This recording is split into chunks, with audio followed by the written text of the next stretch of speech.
अहमद नाम का एक आदमी था जो कि अपनी बीवी आलिया के साथ रहता था। उनका शहर समुद्र के किनारे बसा हुआ था। उनके शहर में ज्यादातर मछुआरे ही रहते थे। अहमद बड़े दिनों से बेरोजगार था। उसकी बीवी आलिया उससे हर रोज नौकरी को लेकर झगड़ा करती थी। एक दिन सुबह सुबह ही उन दोनों का झगड़ा शुरू हो गया। अरे ओ निकम्मे बेरोजगार आदमी, सूरज सर पे चढ़ाया है और तुम अभी तक पड़े पड़े सो रहे हो। अरे तो क्या करूं, अगर मेरे पास कोई काम धंधा होता तो मैं घर पर थोड़ी बैठा रहता। अब बेरोजगार हूं तो सोऊंगा ही तो। हाँ तो क्यों हो तुम बेरोजगार? आखिर क्यों? मुझे कुछ भी नहीं पता। अगर अब तुमने कोई नौकरी नहीं ढूंढी ना तो मैं तो अपने मायके चली जाऊंगी। फिर तुम अकेले अपने इस महल में आराम फरमाना और जब मकान मालिक आएगा ना तो उसकी गालियां भी खाना। अरे मगर मुझे कोई अच्छी नौकरी मिलती ही नहीं है, क्या करूं मैं? मुझे अब इससे कोई फर्क नहीं पड़ता है, तुम अच्छी नौकरी करो या सबसे घटिया, मुझे अब बस नौकरी चाहिए। चलो अब निकलो यहाँ से। इतना कहकर आलिया अहमद को घर से बाहर निकाल देती है। अहमद सुबह सुबह यहाँ से वहाँ भटक रहा था। कैसी पागल औरत से शादी की है मैंने भी। अब मैं एकदम से नौकरी कहाँ से लाऊं भला? अरे यहाँ अच्छे अच्छे लोग बेरोजगार बैठे हैं और इसे लगता है कि बस अकेला मैं ही भटक रहा हूँ। अहमद ऐसे ही बड़बड़ाते बड़बड़ाते हुए समुद्र के पास जाके बैठ जाता है और कुछ मछुआरों को मछली पकड़ते हुए देख रहा था। बताओ, मैं तो ये काम भी नहीं कर पाता हूँ। सच ही कहती है आलिया, मैं बहुत निकम्मा इंसान हूँ। लगता है कि अब मैं घर वापस नहीं जा पाऊंगा। तभी अहमद के पीछे एक आदमी आकर बैठ जाता है। वो अहमद से कहता है, अरे नहीं, इस दुनिया में कोई भी निकम्मा नहीं होता, बस हमें एक मौके की तलाश होती है। अरे तुम कौन हो और तुम छुप छुप कर मेरी बात क्यों सुन रहे थे? देखो, ज्यादा जरूरी बात यह है कि मैंने सब सुन लिया है और मुझे लगता है कि तुम्हें मेरी मदद की जरूरत है। मेरा नाम साहिल है और मेरे पास तुम्हारे लिए एक बहुत अच्छी नौकरी है। और तो और तुम्हारी हालत को देखते हुए मैं तुम्हें आज से ही काम पर रख लूंगा। क्या क्या तुम सच कह रहे हो? हाँ बिल्कुल सच। ठीक है, मैं एकदम तैयार हूँ। बताओ मुझे क्या काम करना है। चलो अभी चलते हैं। ठीक है, वो देखो वहां पर मेरी नाव खड़ी है, चलो चलकर उसमें बैठ जाते हैं। अहमद साहिल के साथ उसकी नाव पर बैठ जाता है। साहिल नाव को बहुत दूर तक ले जाता है और आखिर में उन्हें एक आइलैंड दिखाई देती है। अहमद और साहिल दोनों नाव से उतर जाते हैं और अहमद साहिल के पीछे पीछे चलने लगता है। आइलैंड काफी सुनसान लग रहा था और दूर दूर तक वहां कोई भी आदमी दिखाई नहीं दे रहा था। थोड़ी दूर तक चलने के बाद एक बहुत बड़ी फैक्ट्री आ जाती है। अरे यहाँ तो कितनी बड़ी फैक्ट्री है। बाहर से तो ऐसा लग रहा था कि ये आइलैंड एकदम सुनसान और वीरान है। यही तो कमाल है मेरे दोस्त। और अब से तुम्हें भी इसी फैक्ट्री में काम करना है। तुम्हें इस काम के लिए अच्छे दाम मिलेंगे, लेकिन याद रहे तुम किसी को भी बता नहीं सकते हो कि तुम कहाँ और क्या काम करते हो। अच्छा, मगर मुझे काम क्या करना है? ज्यादा कुछ नहीं, हम यहाँ पर मछलियाँ पैक करने का काम करते हैं। हम यहाँ से मछलियों को बड़ी बड़ी कंपनियों को सप्लाई करते हैं। तुम्हें बस इतना करना है कि जितनी भी मछलियाँ आए उन्हें अच्छे से धोकर और उनकी गिनती करके आगे बढ़ा दो। बाकी का काम करने के लिए हमारे पास पहले से ही लड़के हैं। ओह ठीक है, ये काम तो मुझे अच्छा लग रहा है, मैं तैयार हूँ। तो चलो फिर काम पर लग जाओ। और याद रहे तुम्हें सुबह जल्दी आना होगा और शाम होते यहाँ से निकल जाना। शाम होने के बाद यहाँ किसी का भी रुकना मना है। और हाँ, ये भी ध्यान रहे कि तुम्हें यहाँ आते हुए भी कोई ना देखे। अहमद साहिल की हाँ में हाँ मिलाता है और अपने काम पे लग जाता है। काम करते करते शाम हो जाती है और वो वापस अपने घर निकल जाता है। घर जाके वो सारी बात आलिया को बताता है और वो भी बहुत खुश हो जाती है। आखिरकार अहमद और आलिया एक सुकून भरी जिंदगी बिताने वाले थे। अगले दिन अहमद सुबह सुबह ही अपने काम पर निकल गया। फैक्ट्री पहुंचकर वो मछलियों को धोकर उनकी गिनती करके उन्हें आगे बढ़ाने लगा। अहमद अपना काम कर ही रहा था कि तभी साहिल वहां पर आ जाता है। और अहमद, काम कैसा चल रहा है? अरे बहुत अच्छा साहिल भाई, आपका बहुत बहुत शुक्रिया जो आपने मुझे इतना अच्छा काम बताया।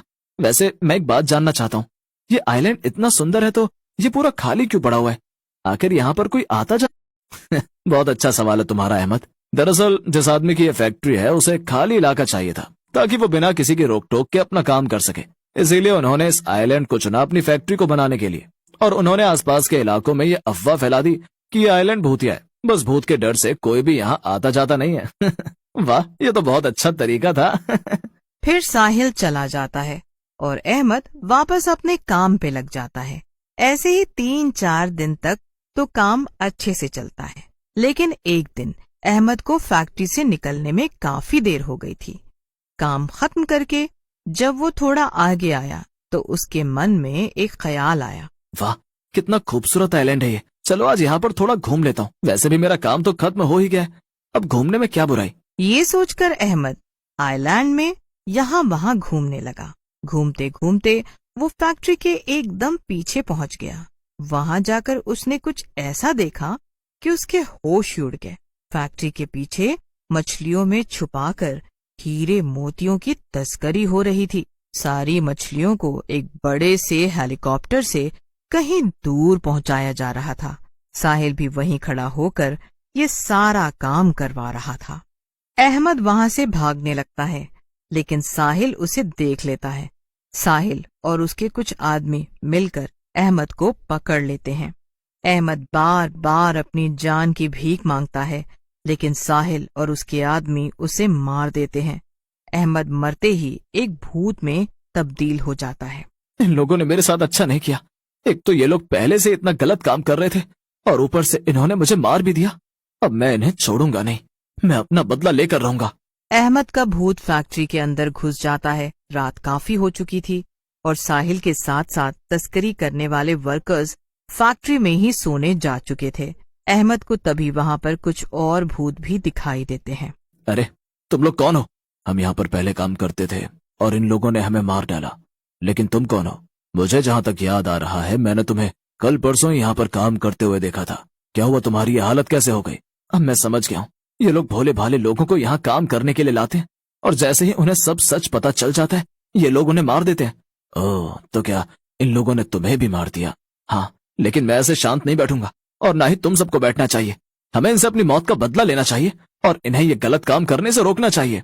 हाँ, तुम बिल्कुल ठीक कह रहे हो, मैं तुम्हारे साथ हूँ, मुझे भी अपनी मौत का बदला लेना है। धीरे धीरे सभी भूत अहमद के साथ मिल जाते हैं और वो लोग आसपास रखे हुए बक्सों को उठाकर यहाँ वहाँ फेंकने लगते हैं।